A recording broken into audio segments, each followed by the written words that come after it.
तो स्टोरी की शुरुआत होती है और हमें एक एरिना में दो प्रिंसों को फाइट करते हुए दिखाया जाता है, जहाँ लोग इन दोनों में से थर्ड प्रिंस नामक पर्सन के लिए काफी ज्यादा शेयर अप कर रहे होते हैं। थर्ड प्रिंस जो कि ये बंदा होता है, ये किसी और से नहीं बल्कि अपने भाई सेवंथ प्रिंस से फाइट कर रहा था।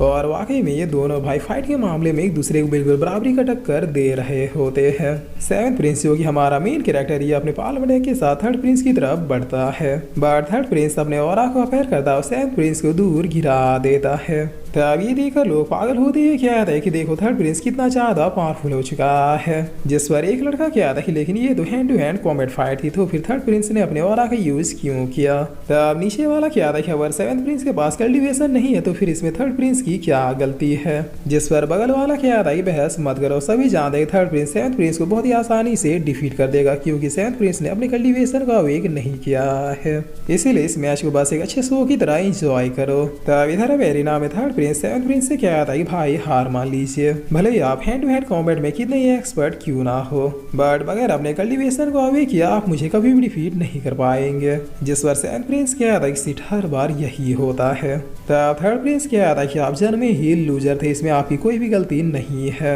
जाइए अब आराम से जख्मों पर तेल मालिश करके रेस्ट कीजिए। और इतना क्या थर्ड प्रिंस यहाँ से चला जाता है। जिस पर आप सीन चेंज होता है और हमें सेवंथ प्रिंस के पैलेस का सीन दिखाया जाता है, जहाँ सेवंथ प्रिंस की जो होने वाली वाइफ थी वो उसी के भाई क्राउन प्रिंस के साथ गुलछर्रे उड़ा रहे थे। यहाँ ये लड़की अब क्राउन प्रिंस से कहती कि अगर तुम्हारे भाई ने हमें देख लिया तो। तब इसकी इतना कहते वाकई में सेवंथ प्रिंस यहाँ आ जाता है, जो इन लोगों से पूछता है क्या यहाँ मुझसे मिलने मेरी फियोंसे माँ क्यों ना आई थी। जिस पर इस बात को सुन के ये लोग घबराने के सिवा कुछ भी नहीं कहते हैं। जिस पर सेवंथ प्रिंस की नजर भी अब कमरे की ओर पड़ती है, जहाँ क्राउन प्रिंस कह रहा होता है कि उस यूजलेस बास्टर्ड की चिंता तुम क्यों कर रही हो, उसने अभी तक अपने कल्टीवेशन को भी अवेक नहीं किया है, मैं जब चाहूँ उसे कुत्ते की तरह पट्टा बना के मार सकता हूँ। तो इन बातों को सुन के सेवंथ कह था कि मौकिन तुमने मुझसे धोखा किया, और इतना किया कि ये गेट खोल देता है।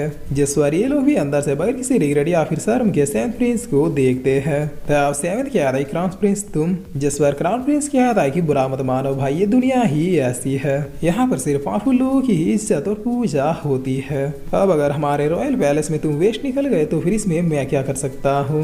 तब ये लड़की माफिन भी कह दी सेवन तुम जाओ भाड़ में, हम चले पहाड़ में, मुझे क्राउन प्रिंस पसंद है ना कि तुम, इसलिए मेरी लाइफ से दफा हो जाओ। जिस बार इतना सुनते सेवन इनके ऊपर अटैक करने के लिए बढ़ जाता है, बट क्राउन प्रिंस तुरंत ही साइड हो जाता है। जिसके बाद ये अपने ड्रैगन मास्टर सोल को अपेयर करके सेवन के ऊपर एक जोरदार अटैक करता है। तब इस अटैक के लगते ही सेवन बाहर की ओर घसीटता हुआ जाके गिरता है और काफी हर्ट होते हुए खांसने भी लगता है। जिस पर क्राउन प्रिंस कहता है कि भाई क्या तुम्हें सच में लगा कि तुम मुझे मार सकते हो, आखिर तुम जैसे नाली के कीड़े ने ये सोचा भी कैसे। तब सेवन प्रिंस इस लड़की से कहता है कि तुम्हारे फादर ने हमारी सगाई भी की थी, फिर तुमने ऐसा क्यों किया। जिस पर माफिन कहता है कि हाँ मेरे पिताजी ने वो किया था, लेकिन तब तुम एक ग्रेट जनरल थे, लेकिन अब देखो तुम क्या से क्या हो गए, क्या वाकई में तुम्हें लगा कि मैं तुम जैसे वेस्ट से शादी करूंगी। तब सेवंथ क्राउन प्रिंस से कहता है कि तुम तो जानते हो ना कि मैं रॉयल पैलेस का ग्रेट जनरल हूँ, क्या तुम्हें डर नहीं है कि अपने भाई के मंगीतर के साथ ऐसी घिनौनी हरकतें करने की वजह से एम्परर तुम्हें पनिश करेंगे। जिस पर तभी आप रॉयल पैलेस का मेन मंत्री आते हुए कहता है कि उसकी चिंता आप मत कीजिए सेवंथ प्रिंस। और फिर ये मंत्री क्राउन प्रिंस को ग्रीट करते हुए कहता है कि आप जैसा चाहते थे चीजें बिल्कुल उसी तरह से हुई है। तब क्राउन प्रिंस कहता है तो फिर बता दो इस कूड़े को कि इसकी औकात क्या रह गई है। जिस पर ये मंत्री अब एक लेटर को पढ़ते हुए कहता है क्योंकि अब सेवंथ प्रिंस वो दम नहीं रह गया जो कि आज से 3 साल पहले हुआ करता था। अब तो कल का जन्मा बच्चा भी अपने कल्टीवेशन को अब एक कर पा रहा है, बट सेवंथ प्रिंस अब भी नहीं। इसीलिए हमारे एम्परर ने सेवंथ प्रिंस को ग्रेट जनरल की पोजीशन से हटाने का फरमान जारी किया है, यानी रॉयल पैलेस में अब सेवंथ प्रिंस के लिए कोई भी हाई पोजीशन नहीं है। तब इतना सुनते सेवंथ अब काफी शौक होते हुए कहता है कि नहीं ऐसा नहीं हो सकता, एम्परर ऐसा नहीं कर सकते। जिस पर क्राउन प्रिंस अब काफी जोरों से हंसते हुए कहता है कि लो अब तो ये रॉयल पैलेस का मेंबर भी नहीं रहा। और फिर क्राउन प्रिंस अब सेवंथ से कहता है कि तुम्हारी सब काबिलियत थी तब पिताजी ने तुम्हें यूज किया, बट अब चूंकि तुम सिर्फ एक वेस्ट ही रह गए हो, इसलिए पिताजी ने तुम्हें चाय में पड़ी मक्खी की तरह निकाल के फेंक दिया। जिस बार इतना क्या कि ये लोग लोग यहाँ से चले जाते हैं। तब सेवेंथ प्रिंस अब होपलेस होकर बैठते हुए क्या था कि मास्टर पी आपने कहा था कि जब एक दिन मुझसे सब कुछ छीन जाएगा उस दिन मैं आपका डिसाइबल बनने के लिए वर्दी हो जाऊंगा। क्या आप आज ही के दिन के बारे में मुझे हिंट दे रहे थे? जिस पर यहाँ भी गोलू मोलू क्यूट सा पी अफेयर होती हुई क्या था कि बिल्कुल सही कहा। मैं चाहता था एक न एक दिन ये होगा, इसलिए मैंने तुम्हें पहले डिसाइबल एक्सेप्ट नहीं किया था, बट अब एक्सेप्ट करता हूँ। आज से और अभी से मैं master peak 7th heavenly creature में से एक, जिनके पास 36 सुप्रीम टेक्निक्स, 72 हेवनली टेक्निक्स और ना जाने कितने स्काई लेवल के टेक्निक्स से मैं तुम्हें सिखाऊंगा। बताओ क्या तुम ग्रेट मास्टर पीक से ये सारी चीजें सीखना चाहोगे? तब 7th कह रहा है कि इसके लिए मैं अपनी जान भी दे सकता हूँ, प्लीज सिखाइए मुझे। जिस पर मास्टर पीक कह रहा है कि आओ फिर मेरे साथ। और इतना क्या कि ये 7th को एक अलग ही डायमेंशन में ले आते हैं जहाँ पर चारों तरफ आसमान में हजारों स्वॉर्ड किसी तारे की तरह चमक रहे होते हैं। तब 7th कह रहा है कि इतने सारे स्वॉर्ड आखिर हम है कहाँ? जिस पर मास्टर पीक कहते हैं कि स्वॉर्ड रिलम में, जो कि एंशिएंट टाइम से मोस्ट पावरफुल वेपन और कल्टीवेशन स्टाइल में से एक है। बट 10,000 सालों के बीते बीते सारे स्वॉर्ड कल्टीवेटर डिसअपेयर हो चुके हैं, क्योंकि बीते इन सालों में इंसानों ने तरक्की करते करते इतनी तरक्की कर ली कि अब वो इन वेपन से ज्यादा पावरफुल बीस्टों को मार के ही उनके सोल से प्रैक्टिस कर रहे हैं। आज के टाइम में वेपन टाइप का कल्टीवेशन तो जैसे खत्म ही हो चुका है। तब 7th कह रहा है कि आपका मतलब मैं एक स्वॉर्ड कल्टीवेटर बनने वाला हूँ? जिस पर मास्टर पीक कह रहा है क्यों, क्या तुम्हें कोई आपत्ति है? तब 7th कह रहा है कि आपत्ति नहीं है, बस थोड़ा ही ओल्ड फैशनेबल लग रहा है।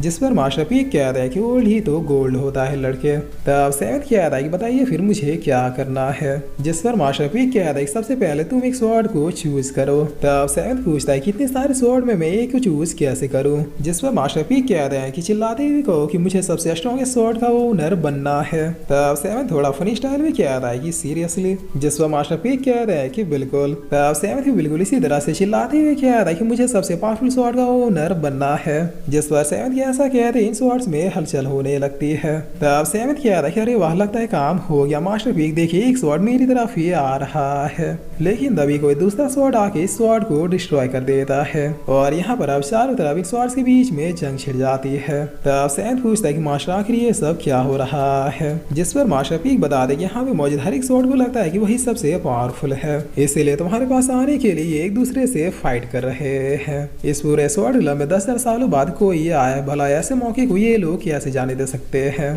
तब ये स्वॉर्ड्स फाइट करते करते प्लैनेट्स को ही डिस्ट्रॉय करने लगते हैं, जिसे देख 7th कह रहा है क्या ही वो है इन स्वॉर्ड्स में। तब मास्टर पीक अपने मन में कह रहा है कि ऐसा तो मैं पहली बार देख रहा हूँ कि इस लड़के के लिए इन सारे स्वॉर्ड्स में ऐसी जंग छिड़ चुकी है। लगता है इस लड़के को अपना ओनर बनाने के लिए पूरा स्वॉर्ड रिलम ही डिस्ट्रॉय हो जाएगा। जिस पर 7th कह रहा है कि मास्टर ऑलमोस्ट सारे स्वॉर्ड्स डिस्ट्रॉय हो चुके हैं, क्या मेरे लिए एक भी बचेगा या फिर नहीं? तभी आसमान में अभी एक स्वॉर्ड अपने आसपास के सारे स्वॉर्ड्स को डिस्ट्रॉय करते हुए 7th के पास आ जाता है।